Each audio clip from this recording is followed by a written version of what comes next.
एक महत्वपूर्ण क्वेश्चन लेते हैं आप लोगों का कि लीवर फाइब्रोसिस और लीवर सिरोसिस क्या सेम चीज़ होती है, क्या एक ही चीज़ होती है, एक ही बीमारी है। आपको ये समझना है कि इसमें थोड़ा सा हल्का सा डिफरेंस है। लीवर फाइब्रोसिस जो है सिरोसिस की पहली वाली स्टेज है। सिरोसिस में लीवर के सेल्स बहुत सारे खत्म हो जाते हैं, बहुत ही कम बचते हैं और पूरा टिश्यू फाइब्रस टिश्यू में कन्वर्ट हो जाता है। लेकिन जो फाइब्रोसिस की स्टेज है उसमें फाइब्रोसिस होती रहती है और दूसरी तरफ लीवर के हिपेटोसाइट रीजनरेट होते रहते हैं। तो रीजनरेशन और फाइब्रोसिस साथ में चलती रहती है फाइब्रोटिक स्टेज में। बट ऐसा कह सकते हैं कि जो फाइब्रोसिस है, लीवर फाइब्रोसिस है, उसकी अगर 4 स्टेज मान लें कि स्टेज 1 या ग्रेड बोल सकते हैं, ग्रेड 1, ग्रेड 2, ग्रेड 3 और ग्रेड 4। ग्रेड 4 मतलब कि एडवांस फाइब्रोसिस। तो एडवांस फाइब्रोसिस को ही सिरोसिस बोल सकते हैं। इसका मतलब ये है कि जो सबसे एडवांस रूप में है उसको सिरोसिस बोल सकते हैं।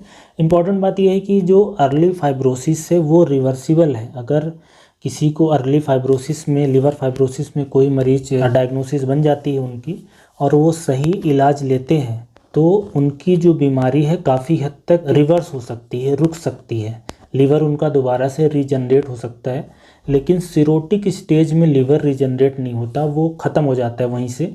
फिर लीवर को जितने दिन तक हम बचा सकते हैं सिर्फ वो किया जाता है। तो ये फाइब्रोसिस और सिरोसिस के बीच में अंतर है। इसको पता करने के लिए जो सबसे इम्पॉर्टेंट टेस्ट है वो एक फाइब्रो स्कैन है, जो कि फाइब्रोसिस की मात्रा बताता है और फैट सेल्स की। बेसिकली लीवर कितना हार्ड हो गया है, उसकी हार्डनेस कितनी है, कितने उसमें फाइब्रस नोडुल बन गए हैं। और दूसरा एक बायोप्सी है। बायोप्सी में टुकड़ा लिया जाता है, वो थोड़ा दर्द भरा प्रोसीजर है, उसमें समय लगता है। फाइब्रो स्कैन एक अच्छा टेस्ट है जिसमें आपको 2-3 हज़ार रुपये में ही सेम डे पता चल जाएगा कि कितनी फाइब्रोसिस है।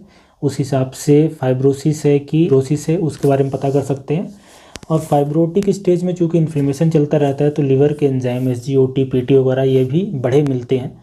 सिरोटिक स्टेज में लीवर के एंजाइम यूजुअली नॉर्मल हो जाते हैं क्योंकि तब तक लीवर के बहुत सारे सेल्स टूट चुके रहते हैं, तो लीवर एंजाइम बढ़ने के लिए कुछ बचता नहीं है। तो ये दोनों के बीच में डिफरेंस है। Thank you.